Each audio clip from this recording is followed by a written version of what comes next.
Good day, my little robins. It's me, Beth. Another month has come and gone, and you know what that means. You are getting my August favourites / wrap-up video where I share with you guys, some of the music, TV, films and video games that I enjoyed the month of August. These videos are pretty self-explanatory, so before we begin, if you'd like to support me and the channel in the future, you can by clicking a like to show me some love. You can click subscribe and tap that bell to be notified when I upload on this channel. Yeah, let's just dive straight into my August favourites. I need to do different hand gestures because this is getting old. Or is it?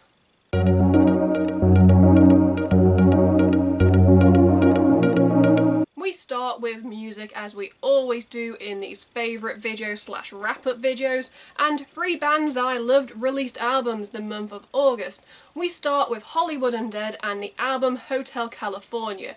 Now, I actually mini-reviewed this on my Hourglass reaction, so if you want to know my thoughts and opinions, go check out that reaction, but I will just summarise it here. For me, the best Hollywood Undead album is Swan Songs, which is their debut album, and that is because it's the only Hollywood Undead album that I don't skip a single song. And for me, Hotel California is another Hollywood Undead album where I didn't skip a single song, so that's why it's on par with Swan Songs. My 3 favourite songs are Chaos, Lion Eyes and City of the Dead. The whole album's a bop and definitely a return to form for Hollywood Undead. Dynasty finally went and released Final Advent after a delay that seemed to go on forever, and for me Final Advent is European power metal at its finest. Dynasty is one of the few bands that have taken this genre and are unbashful in pretty much being like, we're a power metal band. Great lyrics, great sound, great production, great lyrics, very powerful. For me, it is on par with the Dark Delight album, which is the Dynasty album that I first found them through, so I'm a new Dynasty fan. I found them purely because Nils is the clean vocalist in Amaranth, and yeah, I love this band. I love power metal. Again, it's not everyone's cup of tea, but you don't have to like every single subgenre of metal. My 3 favourite songs on the album were Yours, Power of Will and Instinct, because Instinct had some Dark Delight lyrics that had me like, ooh, Dynasty.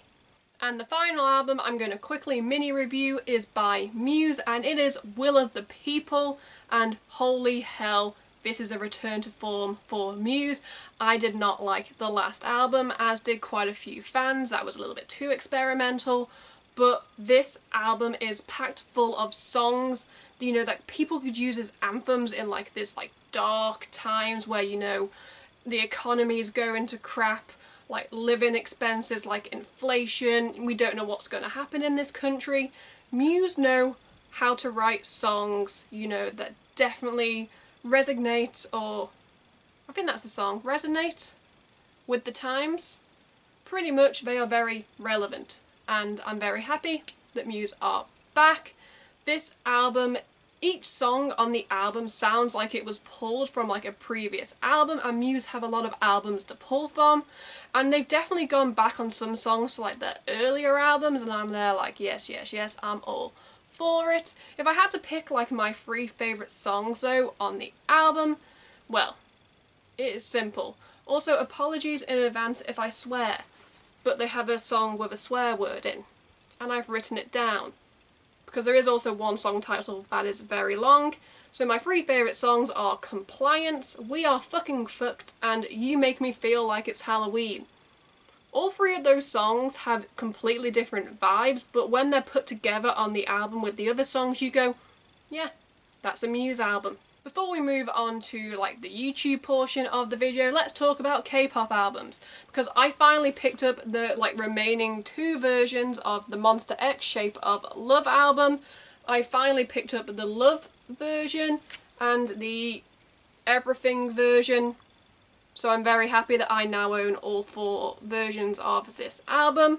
I'm also trying to get my hands on Super Junior's 11th album, both the versions, but it's very hard to come across, so if you want to tell me in the comments where I can get my hands on cheap K-pop albums, yeah. But let's just move on to the YouTube portion of this video. Now onto YouTube, where I uploaded 14 videos with the 15th getting blocked, and I decided to share my love of K-pop over my 2 YouTube channels, so I've decided to split my reactions on BethRobinson94, this channel, and my second channel, msbethrobinson94. K-pop clearly took the cake again this month with 4 reactions on this channel and 4 reactions on my msbethrobinson94 channel, and I'm going to quickly go through the groups that I reacted to because there might be some K-pop fans watching this, especially if I tag the K-pop groups, so strap in because we've got a whirlwind. I have notes because I script these videos. The first K-pop group I reacted to is Girls' Generation. Now, these talented ladies are celebrating 15 years as a K-pop group, that is like a journey, and they released the song Forever One, which was clearly a song dedicated to the fans, and I was there like, my heart can't take it. Talented ladies. The next group I reacted to is Super Junior, and they are actually been around 17 years. So 2 years longer than Girls' Generation. They're on the same label, SM Entertainment, so I don't know what SM is putting in the water, but their groups seem to stick together. Now, I reacted to 2 songs off their 11th album, Can't Wait and Mango. Both songs gave off completely different vibes, but what I like about Super Junior compared to like other boy groups is they show their individuality on their sleeves and they don't conform. Purple Kiss released their song Nerdy, and I really love like their spooky and like fun and like a little bit funky vibe. I first discovered this group through Dreamcatcher because a lot of you guys left comments on those videos saying you need to check out Purple Kiss, and well, Nerdy has got a catchy chorus that will get stuck in your head, just you watch the video. Vivis released Love Aid, a deliciously sweet summer song that showcased their amazing vocal capabilities, especially since they are ex-GFriend members, and GFriend was definitely a group known for their strong vocals. This song and this video, it was just so sickly sweet and I loved it. It also really made me crave lemonade, so I actually went out to the shop after recording and bought some cloudy lemonade, put it in a glass with some ice, and I drank it and I enjoyed it. That has no relevance. MCND released the song #Mood, and oh my god, did it make me smile start to end. I love MCND because unlike other boy groups, they do not shy away from the fun, colourful genre. It proves that K-pop boy groups don't always have to be serious and moody. It is a mood booster, so be sure to check out MCND. Any song will do. A new boy group on my radar, courtesy of you guys writing many comments, is Bts, and they come from the small company KQ Entertainment, and I actually reacted to their most recent release, Gorilla, and I went back on msbethrobinson94 and reacted to their debut, Pirate King, and it's safe to say, even though they're from a small company, they feel like a group from one of the big companies because of the high quality production on the music videos, the singing, the dancing, the rapping, the aesthetic, the hair, the makeup, the costumes. Bts for me are definitely a group that I'm split on their songs, so I'm gonna have to keep listening to find if I truly am an A-tiny, a teeny, however you want to pronounce the fan name. God, I'm gonna get killed for that. Japan had 2 videos. Now let's kick off with the old faithful on this channel, Nima Filler, with the eccentric song Style that was pretty much like an acid trip. And the new group that, well, it's not really a new group because they've been around years, but they're new to the channel and they came highly requested, Undead Corporation, and I reacted to the song Get 'Em Up. And what I've learned about Japanese bands is they are never simple to understand, and you can never put them in a singular box because, well, they don't really fit the mold. And that's why I think I'm in love with some of these Japanese bands, because they constantly surprise me. So check out Nima Filler and Undead Corporation. America had 1 video, and that was Hollywood Undead and the song Hourglass. This was a very short song, coming in under 3 minutes, but it packed a punch, and it wasn't until the album was released that I actually saw where this song sat on the track list that I realised, okay, this is the perfect song for where it fell on the track list. Hollywood Undead, they can do short songs, they can do long songs, but just know they're always going to pack a punch. The UK would have had 2 Muse reactions, however, You Make Me Feel Like It's Halloween was blocked worldwide, so you will never see it. I've got the video saved, so who knows, I might upload it somewhere else one day. Just know that I loved it. But the Muse video that was allowed to be uploaded was Kill or Be Killed, which I equally loved because I was like, okay, this sounds like very like late 90s, like early 2000s Muse, and I'm all for it. Oh, Will of the People, like the album in general, is such a banger and it's bloody brilliant. Muse, check them out. And finally, we end in Europe, who had 2 videos. Now, first up is Beyond the Black with the music video for the song Is There Anybody Out There? And this is the second single to be released after Reincarnation, and it gives me such high hopes for the new album because it sounded amazing. It looked okay. Did I like it more than Reincarnation? You'll have to, check out my reaction. I will leave a link to it, but just know that I am really hyped for the new Beyond the Black album whenever they decide to, announce a release date. Fingers crossed by the end of the year, but it could be early next year. You never know. And lastly, Dynasty dropped one more music video before the release of Final Advent, and they released The White, which was a fun behind the scenes look at them recording, and it showed the silly and less serious side of this band, which is very nice. I love the behind the scenes when they're in the booth, when you see them actually recording, because it shows a different side. They are adorable, they are fun, it's a great song. And well, the month of August, there was a lot of music that I really liked. Now onto TV land. I have watched the first 2 episodes of the Game of Thrones spin-off, House of the Dragon, and holy hell, is this a return to form for the series.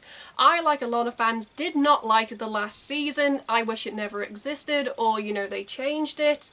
But House of Dragon, we are only 2 episodes in, and there's already blood, sex, death, scheming, and a phenomenal cast. I think I said that word right.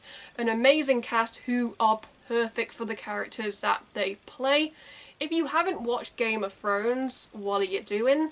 But if you have watched Game of Thrones, you will know that, don't get close to a character because they're probably going to die, and always keep yourself on the edge of your seat because they're probably going to throw a few plot twists in there.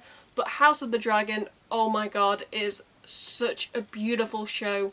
And yes, Matt Smith might play like a knobhead, but damn, he's hot. Just like the dragons breathing fire. House of the Dragon, check it out. Now, Netflix is where I did the majority of my watching of TV the month of August, if you want to call it that. And of course, I watched the highly anticipated The Sandman by Neil Gaiman. I'm just going to say this now, but Tom was born to play Dream. I fell in love with the mid 2000s emo vibe, and kind of House of the Dragon.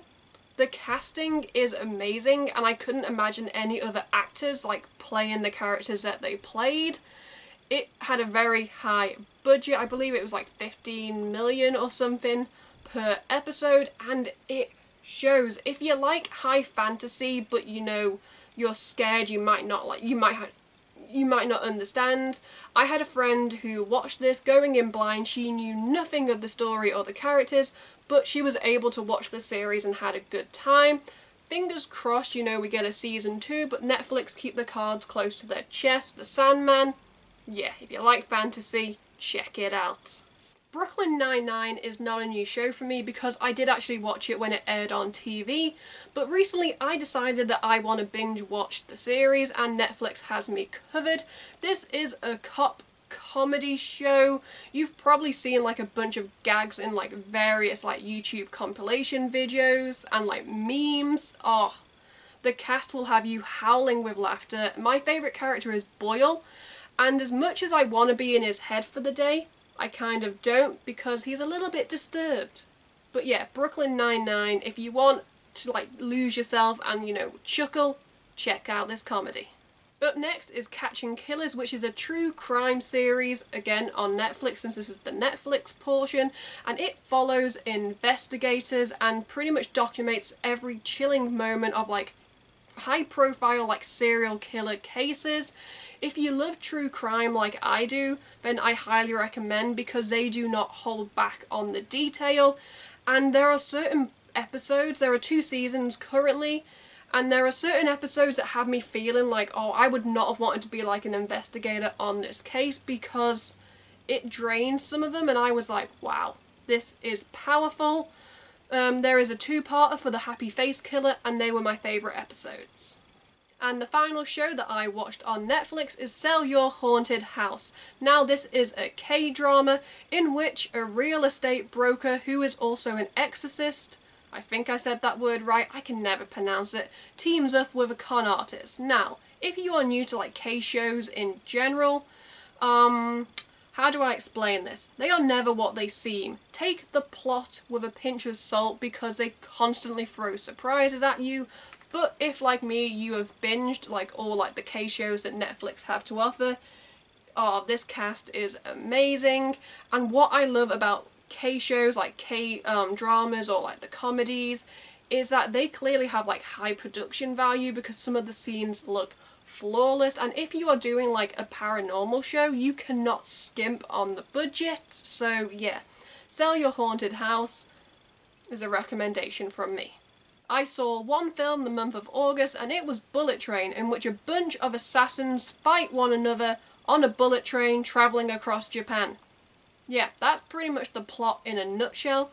Brad Pitt leads this cast while being told what to do by Sandra Bullock, who is in his ear. However, the rest of the cast steal the film. In particular, the 2 assassins, like Tangerine and Lemon.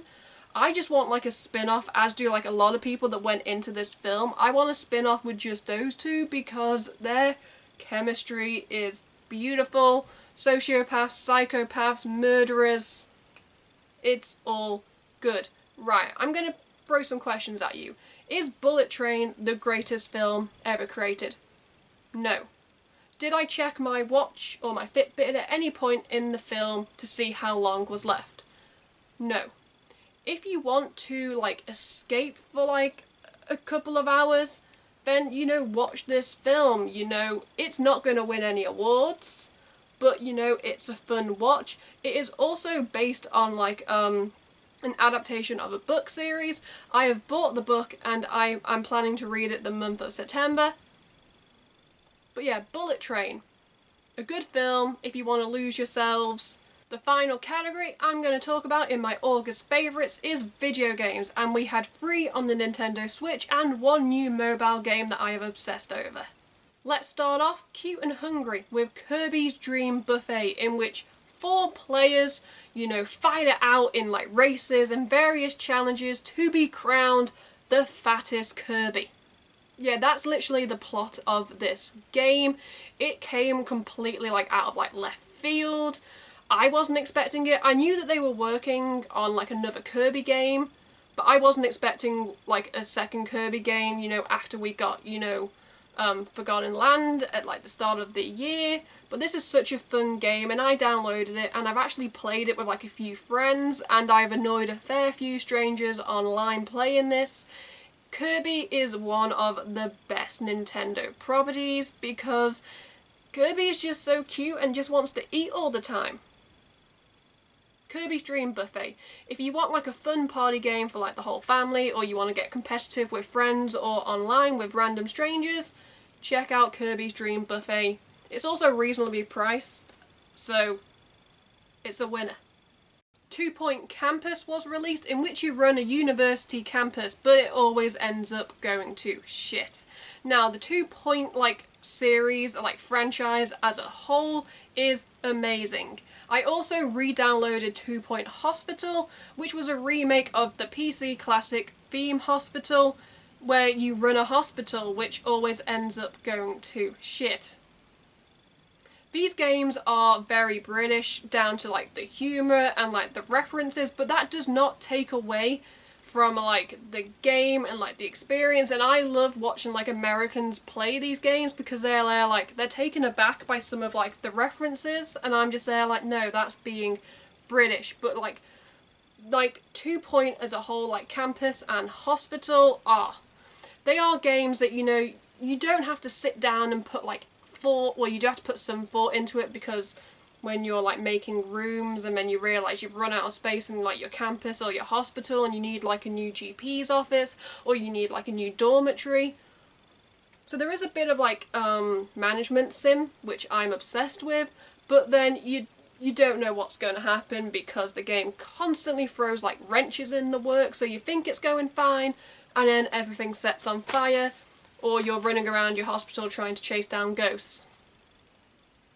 I think I summed up these two games, but yeah, if you want a game that you can just sit down and, you know, play for like a couple of hours at a time, then check out 2 Point Campus or 2 Point Hospital. The final game is on mobile and it is BTS Island. Yes, it is K-pop meets Candy Crush.